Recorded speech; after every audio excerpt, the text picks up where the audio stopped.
of course, we are here to, do the needful, to talk about the monopolistic practices in Nigeria and highlighting the importance of, or the benefit, the countries that understand the importance of fair competition in driving economic growth and innovation.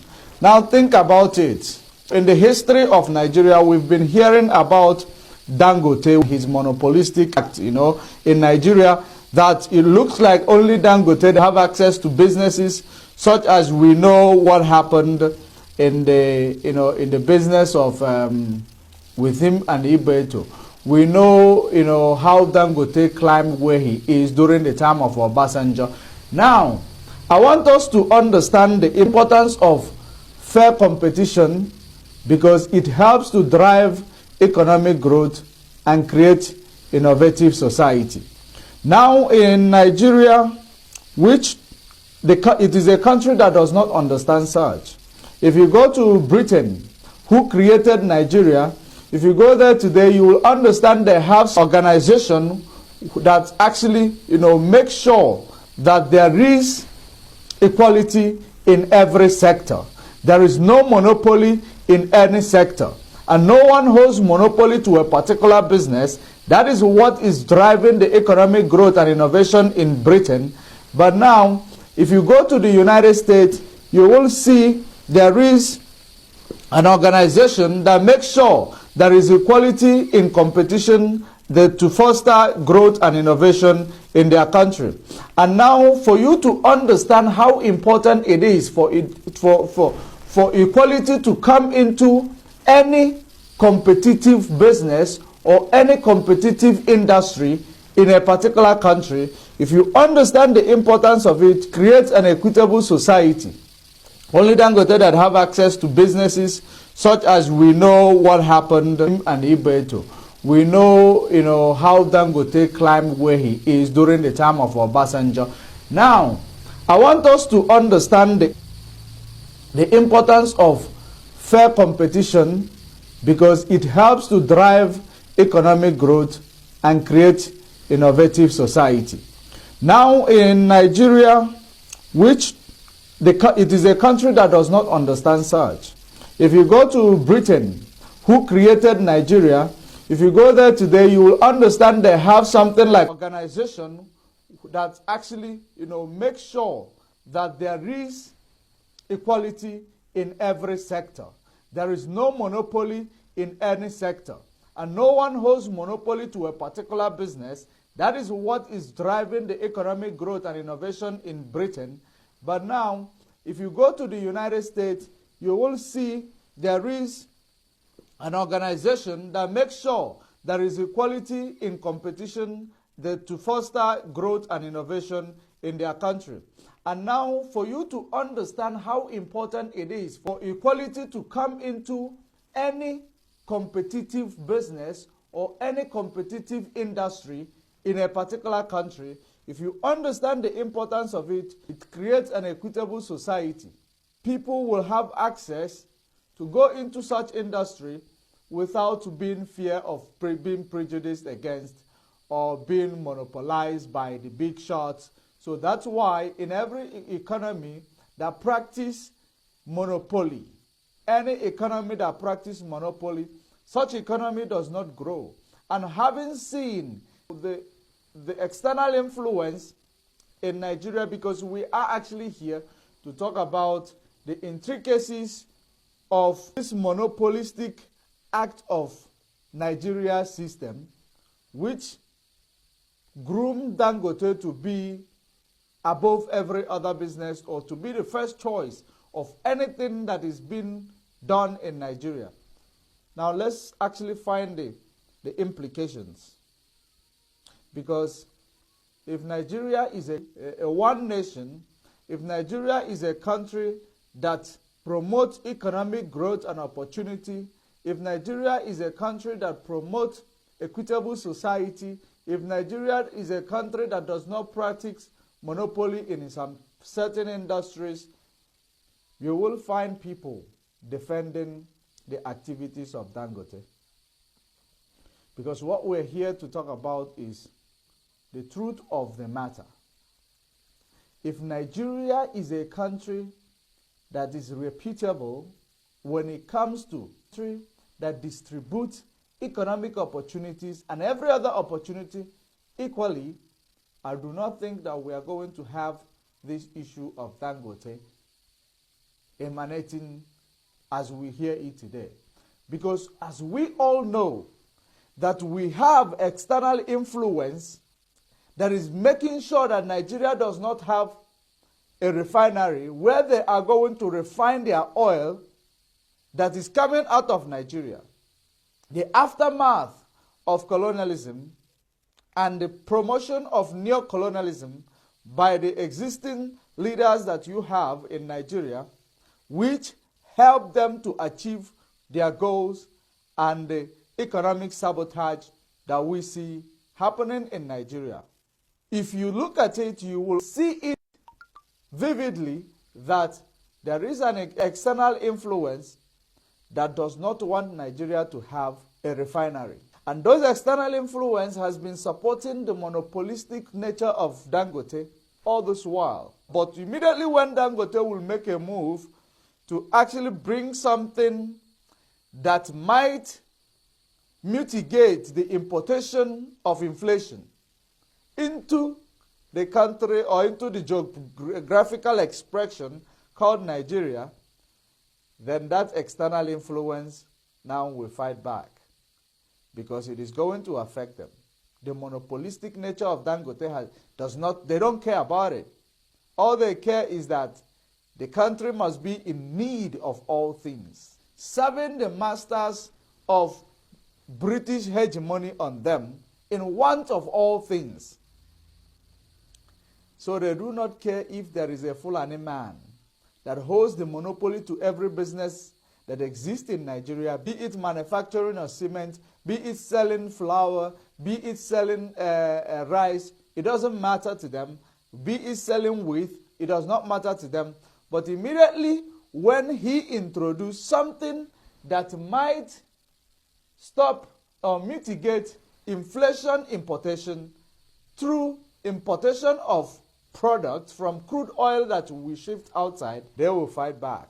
Because I am going to say it in a liberal perspective, and I'll bring it to the context that we are going to understand that there is nothing that you are going to do under Nigeria that is going to work. And Dangote knows about it. It is just because Dangote is benefiting. Now let me explain to you why. I will understand the external influence that does not want you to manufacture the oil that is coming out of the land. Imagine if Dangote refinery start working perfectly and they start producing oil that you are going to use in your cars, because according to the information or the news that we have here, Dangote's refinery actually produce better quality diesel rather than the ones they are importing, because what they are importing is actually third grade of diesel. Because if you understand the qualities in diesel, you will know that low sulfur of diesel is the best amongst diesel production. Low sulfur. When the sulfur is lower, it is the best for your combustion engine. Because high sulfur mostly is used by trucks, and it is actually more oily. If you use it in your brand new German machine, Japanese machine, if you use it in all those small cars, high sulfur, which is the one you are importing with your inflation into your country, if you use it, because I have the experience, because I have used diesel cars, and I have understood, and knowing that I am an engineer myself, understanding how these things affect our engine. Now think about it. The type of diesel that they are importing for you into Nigeria, it is actually third grade of diesel. Probably they import for you 50 ppm. Or they import for you 500 ppm, which is meant for tractors and trucks. And you are using it to drive your cars, which is going to reduce the performance of your vehicle. And in the long run, it is going to affect your engine because the sulfur there is too high. Now, if Dangote is promising to produce 10 ppm of diesel, and if Dangote is actually producing low sulfur of diesel, and the Nigeria or mafia that is running the business or wherever it is coming from decide to block it, I want you to know that it is not Nigerian mafias that are blocking it. It is this neo-colonial agenda that is blocking it, because the Britain or whoever that is running Nigeria from the periphery, they actually use you to destroy you. That has been the way it is being run. And the Fulani man believes that, it has been in their favor. All this while, it has been in their favor. Therefore, they hold the monopoly to violence. They hold the monopoly to control business in Nigeria. They hold the monopoly to everything that is actually existing in Nigeria. But guess what? The only thing that they were going to do that is going to, be fair to the consumers, as long as there is this contraption called Nigeria still exists. That refinery that is built by Dangote was supposed to be beneficial to the contraption or to the country, but because it is a contraption, many Nigerians will not even understand it in the perspective that I just, relate to you right now, which is the perspective of there is an external influence that does not want you to produce or manufacture what you consume. And they will go to any length to make sure that you do not manufacture what you consume. Because if you do, you are no longer being dependent on them. If you do, you will no longer send your crude oil and they will rob you and bring it back in the name of a product. So they want you to be dependent on them against all odds. So if actually, Nigeria is a place where you see a fair ground, where anyone can come in and compete in any sector or any industry without somebody being monopolistic in that industry, if it is, then I was going to come out purely and defend Dangote. I was going to come out fully and defend Dangote. But because of Dangote's antecedents, there is nothing that will bring you, or there is nothing that will give you the morale to actually come in to defend his activities, because you will see it from the antecedent. During the time of Obasanjo, when Ibeto was manufacturing cement, they made sure that they bring Ibeto down in order to promote Dangote, that Dangote set in the opportunity that belongs to millions of Nigerians to climb as #1 richest man in Africa. Therefore, that is the reason why you see people not speaking this the way it should be, because the antecedent of the man in question is monopolistic, and when you think about it, he came into this business. Let me read the news and his request from the government, and exactly when the request failed, his statement, which says that Aliko Dangote, Africa's richest man, says that diesel produced by his massive refinery is the best that's sold in Nigeria.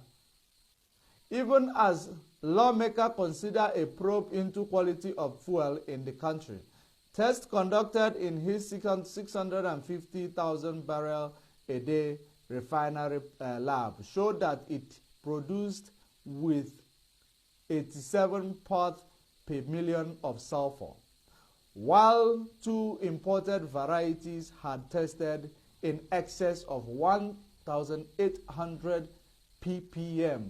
Dude, if you are driving 1,800 ppm in your small engine car, in your car, not in your trucks, on your tractors, believe you me, that's why it ruins your car very quickly. Where you are importing this diesel, they only use such type of diesel for a tractor, for big machines, for farmers, not to use it to drive in your small engine car.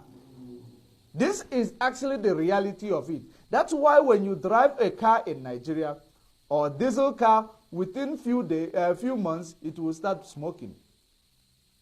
It will start smoking because your engine cannot burn 1,800 ppm.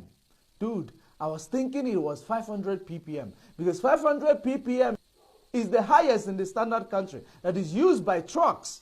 But you are using 1,800 ppm, which actually, suggests that it is highest sulfur. It is abnormal diesel that you import and use in your diesel engine cars, which damage your engine. Because number one, it is going to slow the combustion. Number two, it is going to actually, block your diesel filter. It is going to make you change your diesel filter quite often. Otherwise, it will block it because it's too much oily.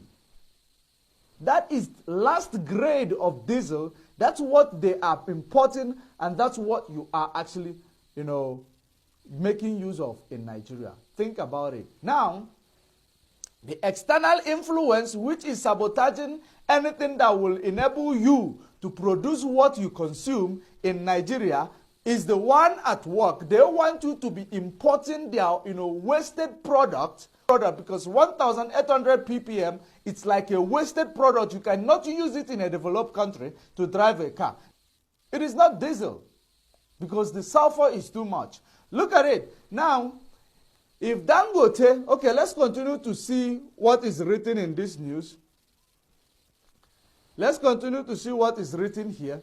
Now it says that the company targets 10 ppm of sulfur by the end of the month. He said, adding that the facility produces the best diesel in Nigeria. And indeed, if that facility produced 10 ppm, that is the best diesel in the world. That is the best diesel in the world. 10 ppm. It is a low sulfur. So now, if you've been using 1,800 ppm, your car will not last 2 years. It will start, it will be messed up. And that is the reality of it. That is for big, tractors for the farmers. That is for trucks. In fact, trucks use 500 ppm. 500 ppm, but you are using almost 2,000 ppm. Where does it come from? It is a waste product that they are sending to you. Now, that's why I said the intricacies of this saga between Dangote and the oil mafias. The peripheral influence that does not want you to produce what you are consuming. Pay attention to this.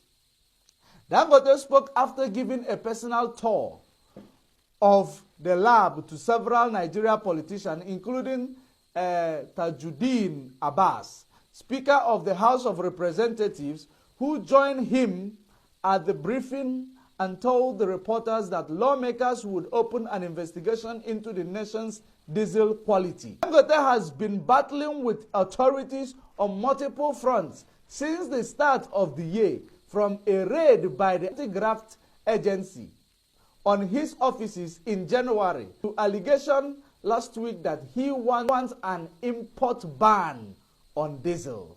Did you see the monopolistic nature of the man? Because the man wants to be the only one who eats. Each and every industry the man comes into, the man wants every other person to fall that he climbs. Did you see the intricacies, the nuance, the complexity of this situation? The reason why, even if what he speaks makes sense, you cannot back it up because the man in question is greedy. And the man in question believes that he is the only person in Nigeria because Nigeria does not have any competition, commission that will see to day-to-day activities in the competition arena. Because if they do, Dangote will not be the richest person in Africa. if Nigeria have somebody who do the oversight to make sure there is a level ground for every competitor to compete, Dangote will not see even the tenth of African richest. But because everything was handed over to him in a golden platter by his Fulani brothers that has been running Nigeria to dust, that is the reason why Dangote is where he is today. And that is what is now going to make everything that he presents here invalid in the eyes of everyone. Because he's been eating and dining with the people who foster inequality in every sector. He wants an import ban on diesel so that he will be the only one that produces diesel in the country. Dangote did not go and negotiate with his competitors. Dangote did not pull up a negotiation commission or committee to go and meet everyone in the sector, in the oil sector, and negotiate with them to say to them, now we have a refinery, let us work together. I will give you this, product in a better price that it will actually, reduce the price in the pump